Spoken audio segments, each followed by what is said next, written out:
I love to see this many patriots standing outside the City Hall in Austin, Texas. This is about America. This is about our Constitution. And I'm really happy that Americans are starting to pay attention to their Constitution. They're going to be...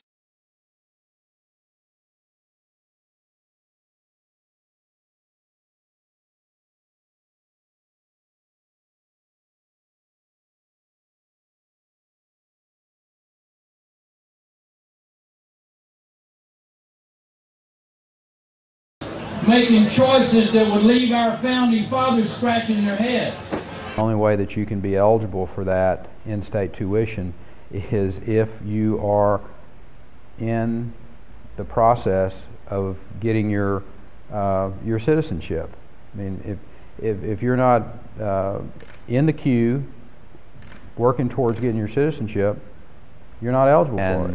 You know, my hope is that this new Congress will take its serious responsibility, that of securing our border with Mexico and creating a guest worker program. Just to be real honest with you, things ain't looking real pure right now. By their working in the service industry and the construction industry and the agriculture industry, being able to move back and forth between Mexico and here without living in the shadows and being illegal.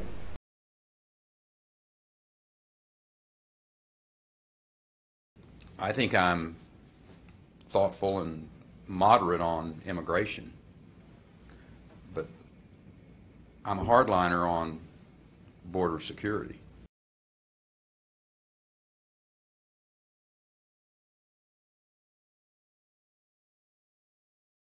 And that's not to say, I'm not a fan of the idea that you're going to build a wall from Brownsville to El Paso, 1,200 miles. Is a bit ludicrous to me. There are places in the urban areas that fencing works. I mean, you know, there are places that it works, but this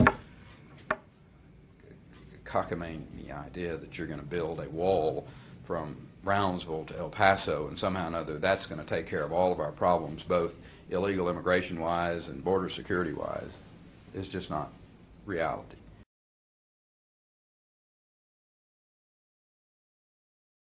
Definite traitor to America. He's aiding and abetting the invasion of America nightly. 4,000 illegals will come into Texas tonight on Rick Perry's watch. The information that we have is that there have been individuals who have crossed, and some that have been apprehended, that have ties back to the Al-Qaeda network.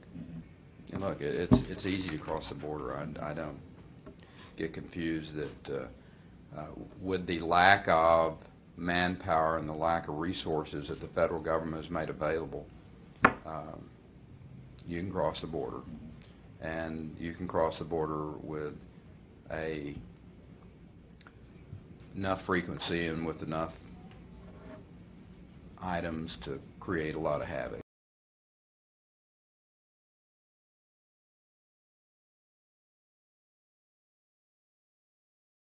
Making choices that would leave our founding fathers scratching their heads. Big believer that there are people, there are jobs that people from Mexico will do, that our economy needs, and those that basically say, you know, shut the border down and kick all those 12 million people out of here.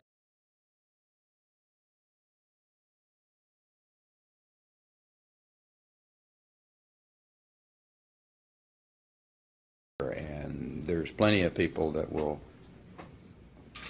fill those jobs. Sorry, I don't buy that. We've got a 4.3% unemployment rate in Texas today.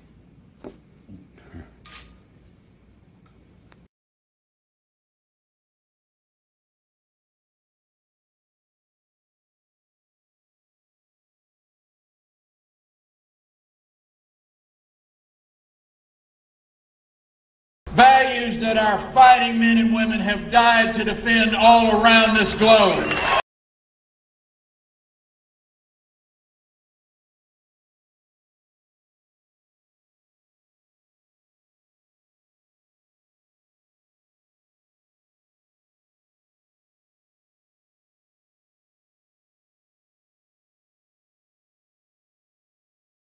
If people are putting up with this nonsense from their state government and Governor Rick Perry and their Department of Transportation, these aren't the Texans that I know and who I respect mightily. I mean, to put up with this is just idiotic.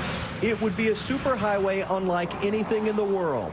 A 4,000-mile network of privately operated toll roads connecting Texas' biggest cities with Mexico. The Trans-Texas Corridor, proposed by Governor Rick Perry, would be 1,200 feet wide with separate lanes for trucks, cars, freight trains, even a bullet train. Trans-Texas Corridor would be a patchwork of superhighways and railroads stretching 4,000 miles from the border of Mexico, cutting through Texas to Oklahoma. The corridor will instead plow across farmland, gobbling up more than 500,000 acres, along with countless homes and businesses.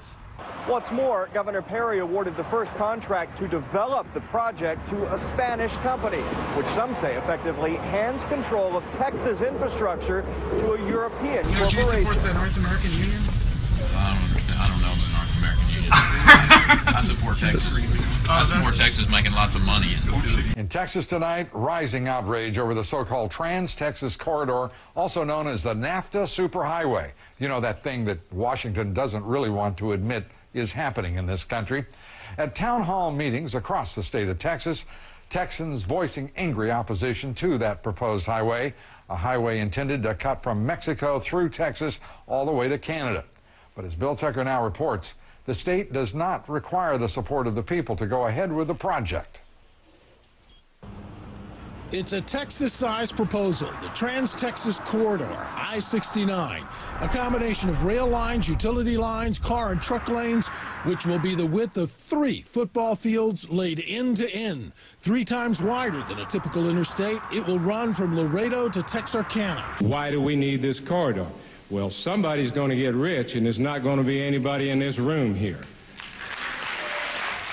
The I-69 corridor will cut through rural farmland, land that in many cases has been in the family for generations. The state vows to use eminent domain to take values that our fighting men and women have died to defend all around this globe.